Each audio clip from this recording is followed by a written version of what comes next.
interesting, Colin. Thank you. Well, after failing to do so after their loss to the Bears, Tom Brady has now found and shook the opposing quarterback's hand after each of their last two games. Most recently yesterday, he ran out there to shake Derek Carr's hand after Tampa's 45-20 win. So, Shannon, are you happy now? Yeah, Shannon. You ought to be ashamed of yourself. And Tom Brady ought to be ashamed of himself. Now, this is the third time in 7 seasons in which he's played Derek Carr. What do you think that relationship is like? Oh, they're deep, good friends. Now, Best friends. This is what I noticed now. Nick falls on a Thursday night. I ain't got nothing. I don't really know you like that. You beat Aaron Rodgers. You beat Derek Carr. You look like DK Metcalf running to the middle of the field to shake his hand.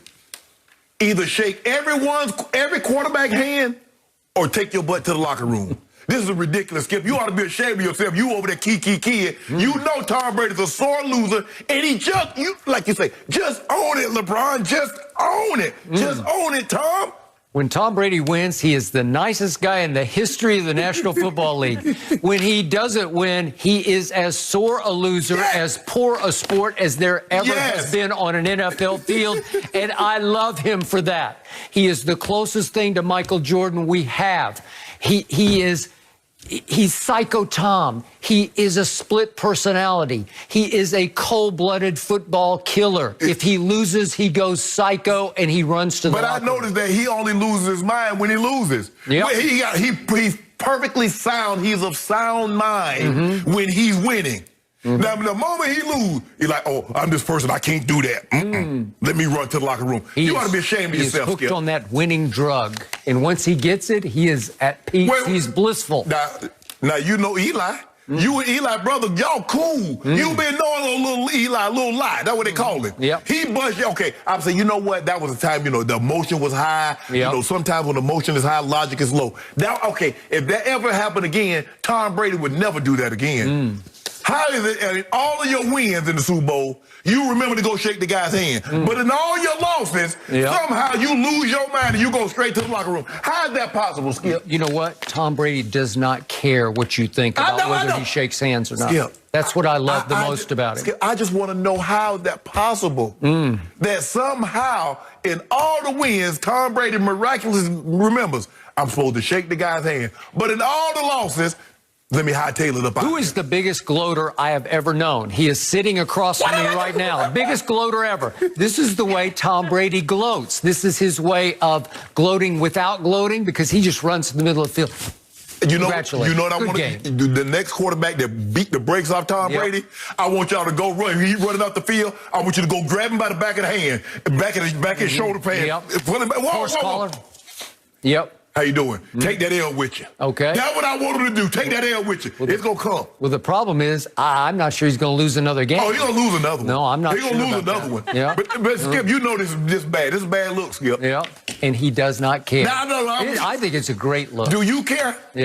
Do I care? You should care. You should care. I love it. This is the only way you can criticize Tom Brady is for not shaking hands. I thought we role models. Good old. Are we role models or not? He is a role model. He's smiling and posting on social media after the win. That is it for Undisputed. We're back at the same time tomorrow morning. Guys, the herd is on right now. Have a good day. Tom Brady continues to get comfortable with his new team. The 43-year-old quarterback had 4 passing touchdowns and tacked on an additional rush TD in the Buccaneers' 45-20 win over the Raiders yesterday. And now Antonio Brown will be added to the roster to give Brady even more options to throw to. Michael Vick still with us this morning. Michael, will Antonio Brown make the Bucs a Super Bowl team? Absolutely. This team is now one of the favorites to win the Super Bowl because I felt that way before AB signed. And now since AB signed, I think they're definitely the Super Bowl favorites. When you look at the Tampa Bay Buccaneers right now, this team offensively and somewhat defensively is equivalent to the Kansas City Chiefs when you look at, the overall big picture. I mean, they got the tight end, got the receivers, they got running backs, multiple running backs. Multiple guys at every position, and now you add AB. Who are you going to guard? Gronk is now emerging. I think he's a big reason why offense has been able to really get going in terms of the way we thought they would look over the last 2 weeks. And then, you bring in Antonio. you're going to double Mike Evans, you're going to double Godwin.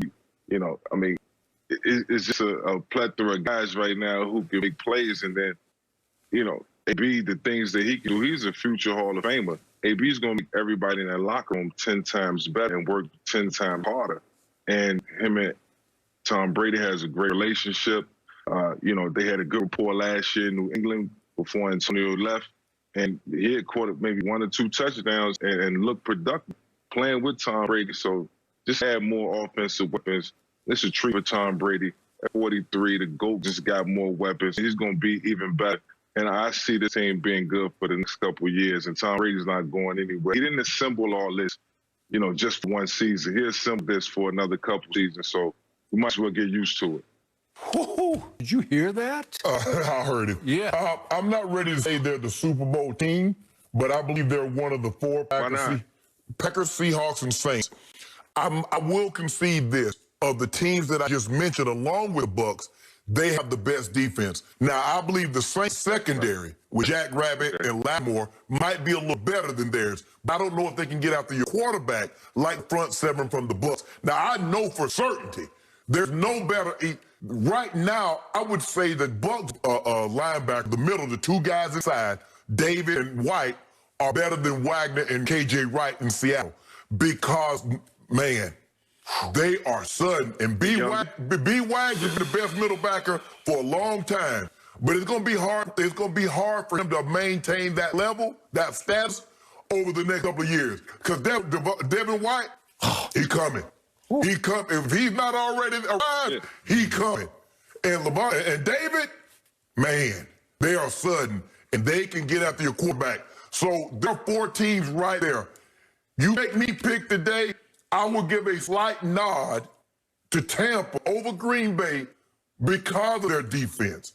I don't believe AB puts them over the top. I believe they were right where they needed to be. This is a gamble because there's a greater chance that he could upset the apple cart than make the apple cart ride smoother. With that being said, Tampa is to be reckoned with. And I think they just put everybody on alert over the last 2 weeks with what they've done. They're going to be there for a minute. By the way, it's an orange card. Okay, it's an orange card. So, what Michael Vick just said on this show, live to America, brought tears to my eyes because I loved every word he just spoke. I love this move, AB reuniting with TB in Tampa Bay because Brady loves Antonio and Antonio loves Brady.